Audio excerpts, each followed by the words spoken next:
Haskahal, Ipisinaksil, and Chaya Squeeze, Siyut. In our Ensilichan language, that's simply good day, my relatives. My traditional name is Siyut. I want to begin by acknowledging the Kwantlen people and express my deep gratitude on the privilege of being on their territory.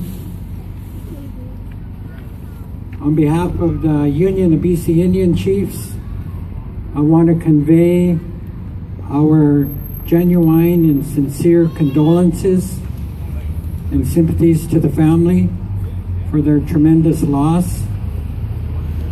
I want to take a moment to thank all the speakers who were up here before me for sharing what was in their heart and on their minds. I particularly want to thank those that were just completely and totally honest about the pain that they feel in their hearts and about the anger that goes along with that pain. I left home about 6 or 7 hours ago now. I left my children. Joan and I have been blessed with 4 boys and 2 girls. Our baby is 37 years old, and I think our oldest is around 44, 45. Both of my daughters are teachers, and our adult children blessed us with 14 grandchildren, 6 granddaughters, and 8 grandsons. And they range in age from about 2 to about 19. And I can't begin to imagine the pain of losing one of my children, one of my sons, or one of my grandsons to the brutal actions of law enforcement. I just can't comprehend how absolutely terrible that would be. Not to mention the fact that it's a well-established fact that the family learned about this through the media. And I think it's absolutely appalling that our police agencies and the media do not have the basic fundamental respect for our families, not to contact the families first. And I believe that were we not Indigenous or Native, there would be some consideration, because you always hear on the news that they don't release the name until they contact the family first. But it would appear in our case that those rules of consideration and basic respect don't apply.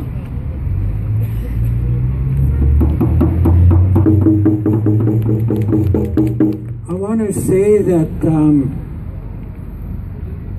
we are not homeless people. We are not disposable people. No, we're not. We do not simply wander around in the large urban areas without family. We come from large, loving, supportive families.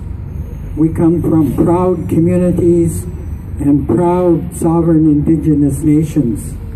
And we have a history on this land that goes back thousands upon thousands of years, long before the settlers arrived on our shores.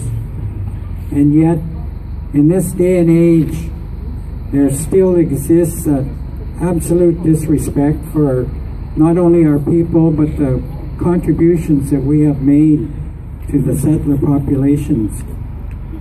But as can be seen here, that each and every one of us enjoy the support and love of our families and our communities and our nations. And that when there's injustice perpetrated to one of our people on Turtle Island or throughout the Americas, we all feel that injustice. We all feel that sense of outrage We all feel that sense of hurt in our hearts as we watch the story unfold on the media. And so was the case with Navarone. Now, as I listened to the speakers, I thought, in all of my travels over the last 4 decades, 2 generations, I've never heard a cooler name than Navarone. I thought, wow, what a cool name. And it's clear that he was an exceptional, amazing young man who was not afraid of hard work and was had his whole life in front of him. I used to believe that the most beautiful word in the English language was dad or daddy, but I learned that that's not the case. The most beautiful word in the English language is grandpa. And it saddens me that, as one of our speakers said, that Navarone is not going to enjoy that birthright to be able to have grandchildren and great-grandchildren.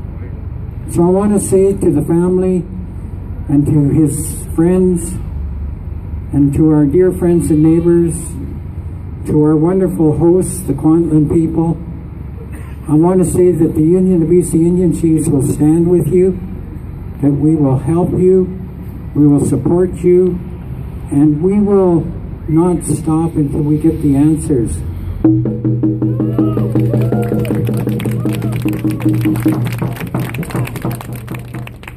We will be relentless until we get the answers that the family needs. We know as Indigenous peoples, this is not an isolated incident.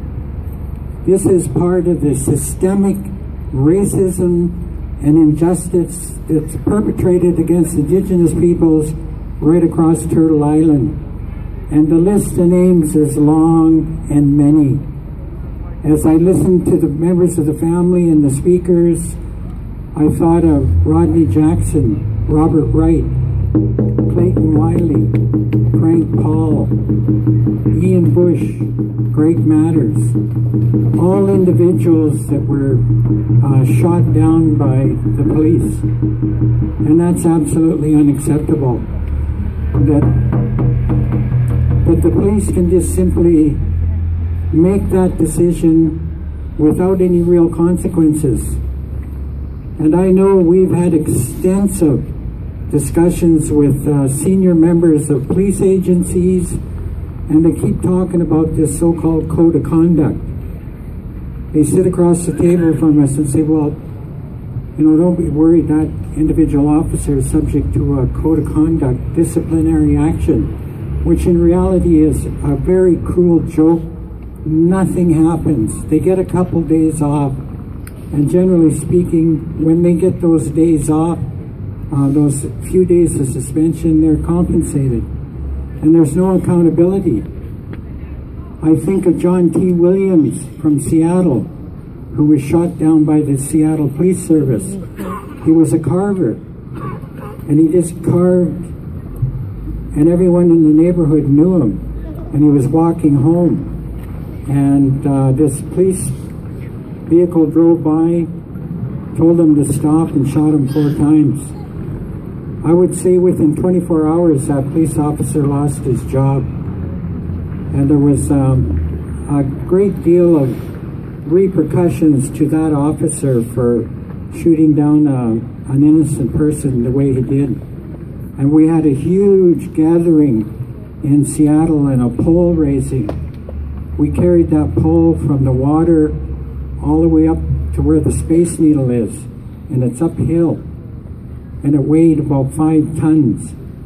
And people sang, and there were hundreds of people carrying that pole to commemorate John T. Williams, because he mattered, because he was somebody's grandfather, he was somebody's father, he was somebody's uncle, he was somebody's cousin. That is who we are as Indigenous peoples. We are not nobody. We are not transients that the police can shoot down at will. And we will make damn sure that there is accountability in this case. So I want to thank all of you for being here. And I do appreciate the anger I heard when I first got here, because that's being real when our people are treated in such a harsh, brutal fashion, as is the reality of this country under the governments, the right-wing governments we have in power.